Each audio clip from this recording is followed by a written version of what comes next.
Good evening, everyone. My name is Hinisha Malone, and I'm the Vice President of the West Garfield Park Youth Council. And we believe that we're the solution to the issues in our community. Our theme is Nothing With Us, Without Us. The West Garfield Park Youth Council is sponsored by Fathers Who Care, which is a nonprofit organization located on the west side of Chicago within the West Garfield Park community. Again, everyone, my name is Hinisha Malone, and I'm the Vice President of the West Garfield Park Youth Council. The West Garfield Park Youth Council is comprised of young people from our community whose focus and concern is youth leadership and a voice within our community to reduce senseless violence and illegal substance use. We invite people from all over, especially young people, to come in and see what we are all about. Our shows will be scheduled every Thursday at 7 p.m. Again, that is every Thursday at 7 p.m. Our shows can also be viewed online at www.cantv.org/live. Again, that website is www.cantv.org/live.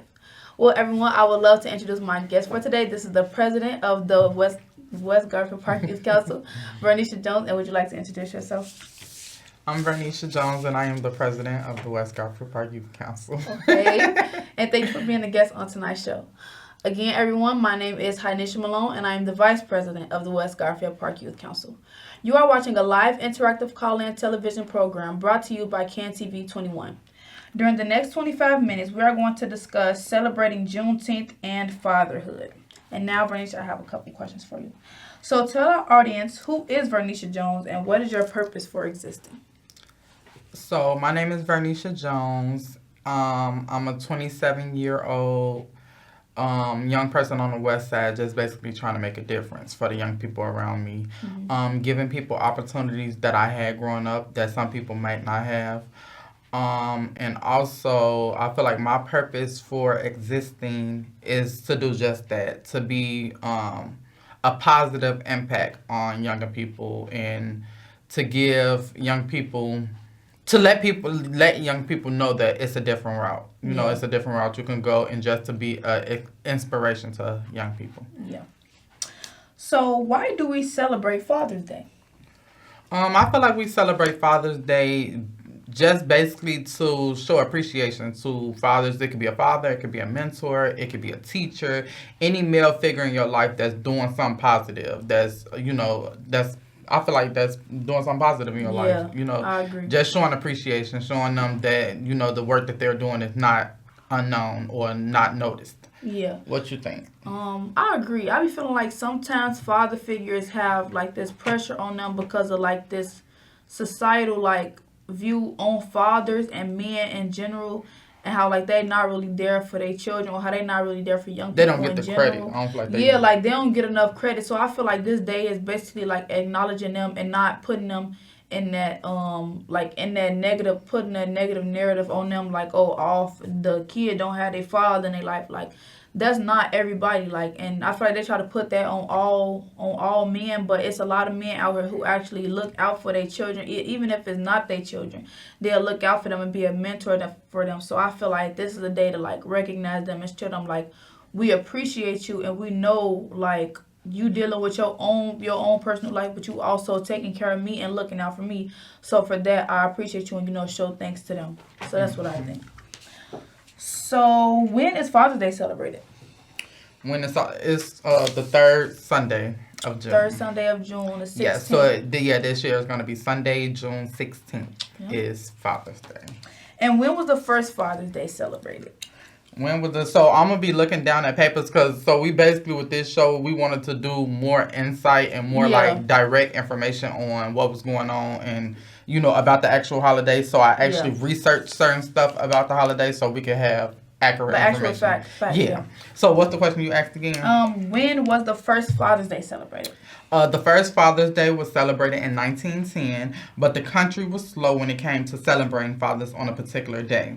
Father's Day was first recognized in 1916 by President Wilson, who also made Mother's Day official holiday in 1914. Okay, so Father's Day became a holiday first, and then it was Mother's Day 4 years after? So they started talking about it in 1910, but they didn't actually really put forth effort and made it like public until 1916. Okay. So Mother's Day was first because that was 1914. Okay. Why is Father's Day in June? Why is Father's Day? In 1910, the YMCA in Spokane, Washington recruited several clergymen with the help of Sonora Smart Dobb to honor fathers throughout the city. The date was set for June 5th, but was later changed to June 19th, which made it the third Sunday of June. Okay, and then that's when it was just like, okay, we're just gonna make it every third June. I mean, every third Sunday in June. So when it came to that, it was a situation like a personal situation where when they thought about it, it wasn't enough time for them to plan to actually have something, and so they end up pushing it, and then they just so happy, like when you do, say for instance, you do something, you celebrate somebody's birthday or something, you just so happen to do it that same day. So right. It's just yeah. So what is your relationship like with your father? Me and my father like best friends. We have a really, really close relationship. Yeah. It always been like that. Yeah. Me and him have a real close relationship. So, yeah, I got a real good relationship. I got daddy's girl. Yeah, I got a real good relationship with my daddy. So. What's your favorite thing about him? Like, what's one of y'all most memorable moments? Oh, our most memorable. Okay, my favorite thing about him is,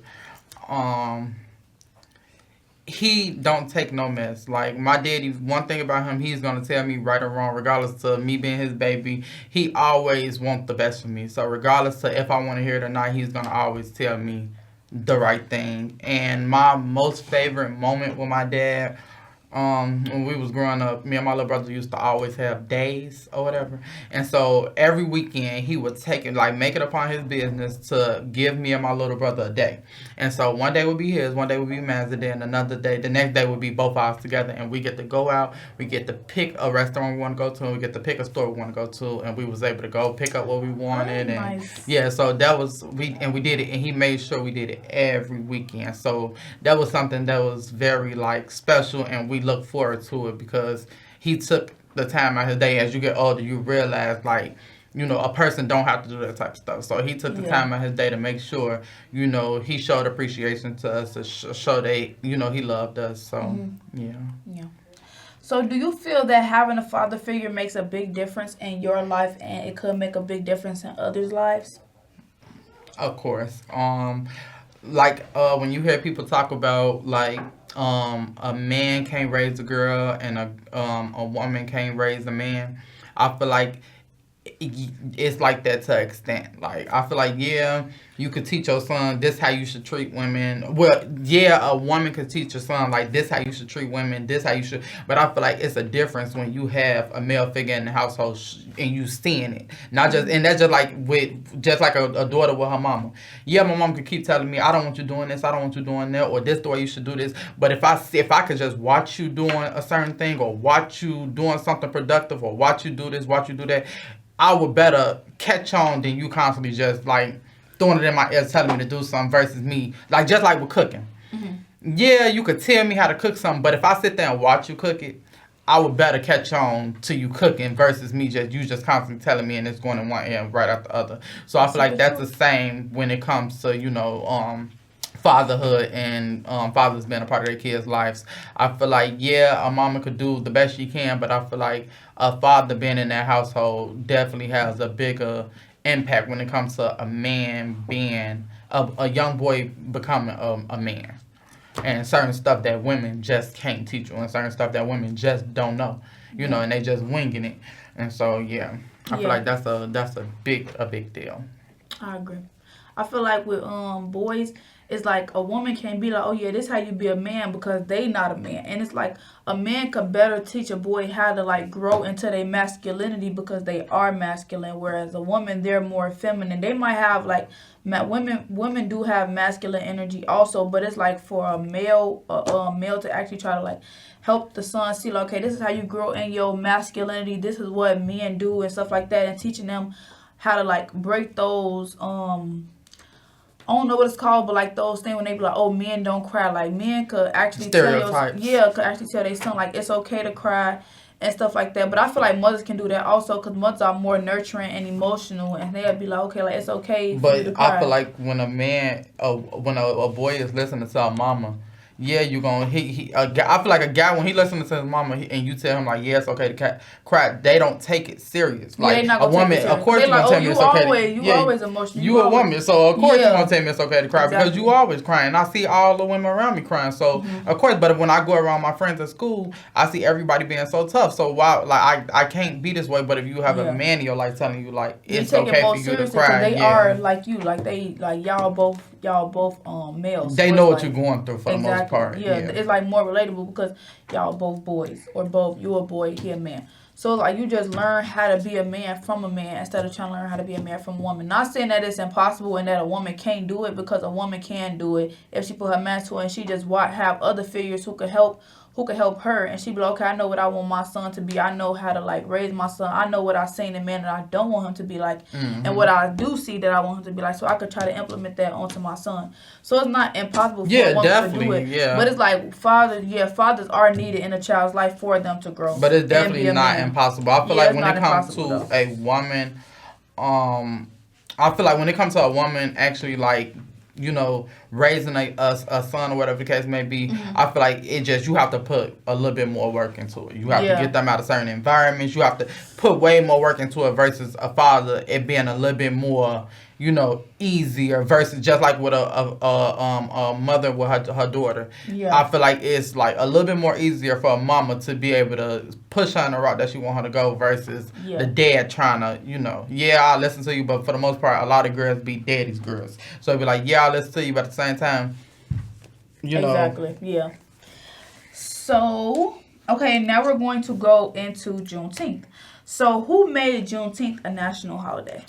President Joe Biden signed the bill on June 17th, 2021, making Juneteenth the 11th American federal holiday and the first to obtain legal observance as a federal holiday since MLK Day was designated in 1983. So, this was the first, well, this was the, after, from 83. 1983. Mm-hmm. This is the first federal holiday since then. Mm-hmm. That's crazy. And it's crazy that Juneteenth just became a holiday in 2021. Like, that was only 3 years ago. So, this is like the third federal celebration for Juneteenth. Yeah, because So, people wasn't trying to, really trying to push it. When it comes to stuff like yeah, that, you really have to you push. got to advocate for that type Yeah, of and, stuff. and everybody was so used to African Americans just celebrating the The 4th of 4th of July July, and yeah. not really knowing the meaning behind it. So it was just like everybody was okay with celebrating the 4th of July till people took, African Americans type of stuff serious. Yeah, they took the initiative. I feel like it really came from like the 2020 like that outbreak with like George Floyd and stuff. I feel like when all of that stuff was going on and it was like the Black Lives Matter protest, I feel like they was really looking into that stuff. So I feel like that's why like the next year around when it came 2021, it was like, okay, we're gonna make this a federal holiday because of all the stuff that's going on, maybe and stuff like that. So I Mm-hmm. think that's a good thing. What do the colors on the Juneteenth flag represent? So red represents struggle and sacrifice. Black represents obviously black people, and green represents natural wealth of the land of Africa. Yeah. And I feel like a lot of people don't really know that Africa is a really wealthy country because like when you look up Africa when you look up Africa, They only show you the bad yeah, parts. it's just like the kids just like looking like Cause literally, helpless. anytime I see Africa, it literally just be Yeah, like the like real little small people and yeah, living in a desert or something like that. When I was younger, I used to think that Africa was a poor country. Like I really didn't know.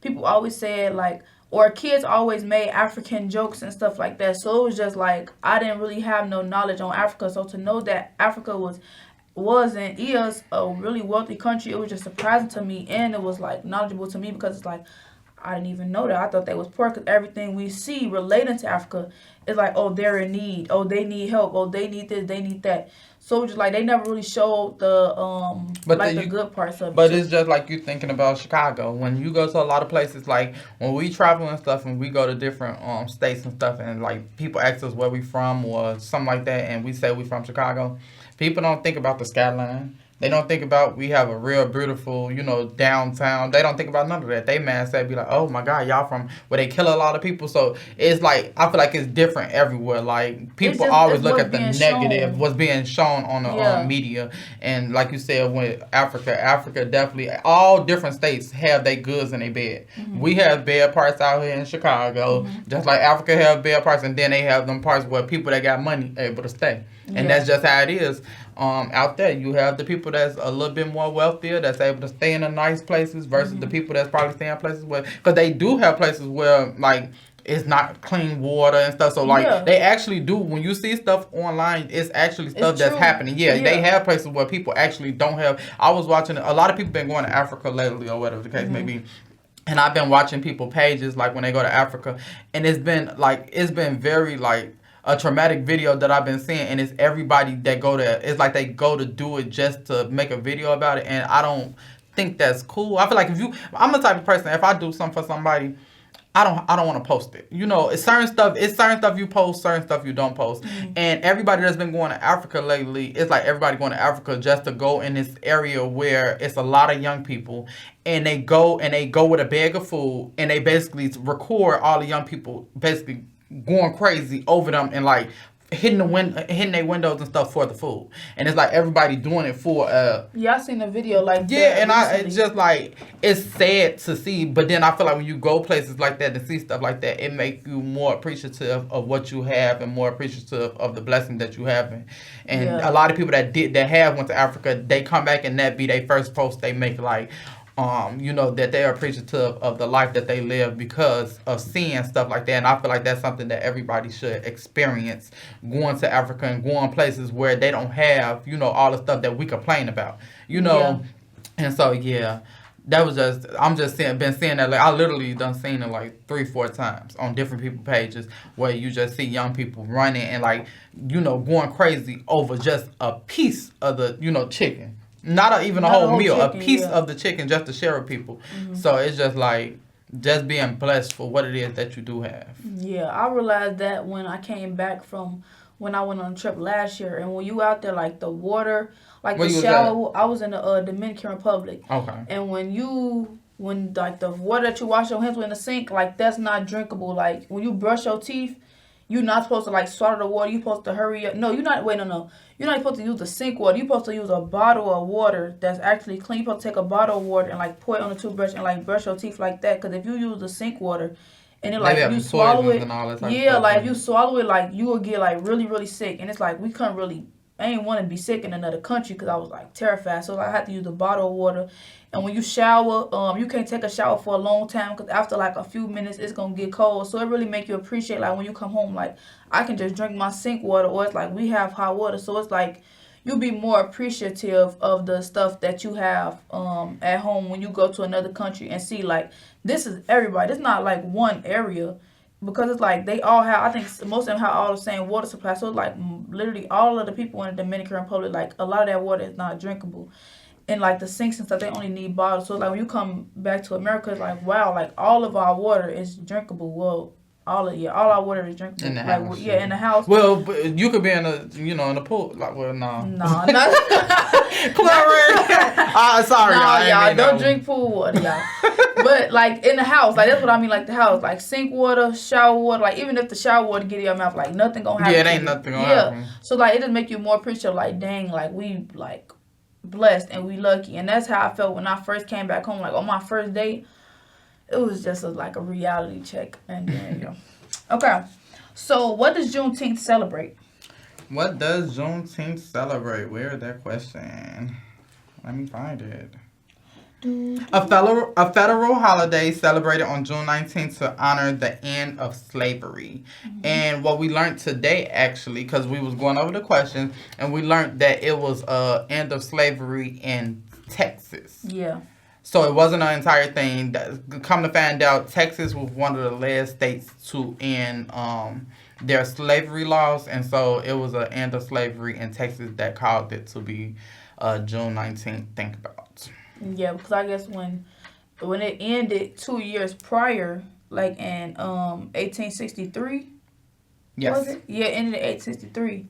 But Texas didn't know for a whole another 2 years, so it was people in slavery for another 2 years. And to their knowledge, slavery is wasn't abolished yet. So they got the call like, oh yeah, y'all, like what's going on? Why y'all still got slaves? They like, God, we didn't know. And it's like, It probably wasn't like that. well, yeah, it probably wasn't like that, but like, She thinking this day and age how we would have probably called it. yeah. But yeah, they probably just like, yeah, like whatever. And then they probably like, yeah, like slavery ended. Like, why y'all still got slaves? And then they ended slavery in Texas though only. So now that's why it's June 19th instead of the date that's in 1863, and that's 1865. So yeah, okay. Why is the end of slavery called Juneteenth?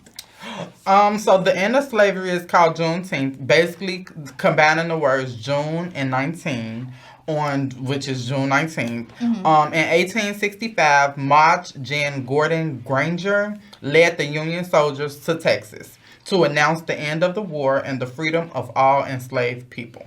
So it wasn't a phone call. They marched over there. Y'all. Exactly. They didn't even That's have mainly what they did back in the phones. day. It was like a lot of, because, you know, Martin Luther King and stuff was a lot of marching and, you know, and Wait, that they Martin did, King they, was born? they ain't really, yeah, they didn't have phones. Yeah, they ain't have phones in 1865. So they marched to Texas to tell them, like, y'all, this is not legal. So then they freed the slaves, y'all. Okay. So what are the foods eaten on Juneteenth? So foods that are eaten on Juneteenth is basically like the same for 4th of July. People try to based around barbecue foods and red foods. Red foods such as watermelon, Strawberries. red velvet cake. You know, anything that's red, people try to base around that, and you know, barbecue. And you know, we do barbecue. Sometimes people Barbecue season. for everything. Yeah. So what are your favorite foods? Like, what do you think you're going to eat on Juneteenth? I don't know, because I'm going to be at work. Oh, okay. Yeah. I might cook this weekend, but on the actual day, I will be at work. So, Right. you know, whatever I eat for lunch. But I probably cooked that day before, but I'm not sure. I didn't actually plan to, like, really... I cook every weekend, so I'm just going to cook something, but it wasn't nothing where it's like I'm actually planning a full meal to cook. No. Okay. So, Oh, I forgot June. I don't know when you said I'm like they work, but I forgot that's not like a day where everybody got off like yeah. the 4th of Well, July. a lot of people know they actually is making it a day well, but like when I work in a nonprofit, so when it comes to nonprofits, we focus on them days because it'd be like events going on and stuff like that. So we work because we so y'all doing the involved. outreach events on those Yeah, days, we might like go the to parades event and or stuff? something. Okay. So That's we good actually then. focus on that type of stuff, and we be involved in stuff. So that's why we actually work. Right. But other than that, yeah. And my favorite foods, greens. I like all type of stuff. It's all depending on what I got a taste for at the moment. So I wouldn't even say I can't even say I really got a favorite food. Honestly. Yeah. What about she you? like top 2 not to cook, y'all. She cook everything. Yeah, I literally Like cook she everything. tell them like some stuff that you be making, like foods that you be making. Everything, literally. The only thing I don't know how to cook is seafood. I know how to make shrimp and stuff, but like as far as like crab legs and stuff, I tried one time and it didn't turn out right, so I haven't tried again because seafood is way too expensive. But literally everything else I could cook. Like if I watch a video, I could make it. Yeah. So yeah. What is your favorite foods? Miss Vegetarian. Okay. My favorite foods is it's still like the same things like as like if you ate meat like tacos, but it's like not like real meat, you know? Yeah. So like I love tacos, I love ramen, like I really love ramen and like she seafood. definitely love ramen. Yeah, I love ramen really bad. And she don't love seafood. She loves vegetables that go in the seafood. I said seafood? Yes. Oh, I ain't meant to say that, y'all. No, I meant seaweed. That's what I meant to say. That's what I meant to say. Because she like the seafood boils, but without the seafood. Yeah, but without the eggs and the corn and stuff, like, and the seafood with the noodles, like, that's good with the sauce. And pasta and burgers. I love egg rolls too. I really like everything. Like I like just as long as it ain't got the meat. Yeah, as long as it ain't got meat in it and it's seasoned good and stuff and it's cooked like how it's supposed to be cooked, then I'll eat it. But my favorite is like ramen and stuff. Okay, so if someone is watching and is in need of immediate intervention and or your support, how can they reach you? You can reach me at 773-287-5821. Again, that number is 773-287-5821, and you will be calling Fathers Who Care, and you can ask to speak to me, which is Miss Vernisha Jones. If you have any young people that are looking for any outlets or anything, you can call and reach out to me, and I can give you more information. So if you are just tuning in, our guest tonight on the show is Vernisha Jones, president of the West Garfield Park Youth Council, and we were discussing celebrating Juneteenth and fatherhood. We would love to thank our viewers for watching. For additional information about our youth council, please contact us again at 773-287-5821. Again, that number is 773-287-5821, and ask for Ms. Vernisha Jones or Ms. Princess. Thank you, and tune in next week, same time, same station. Bye.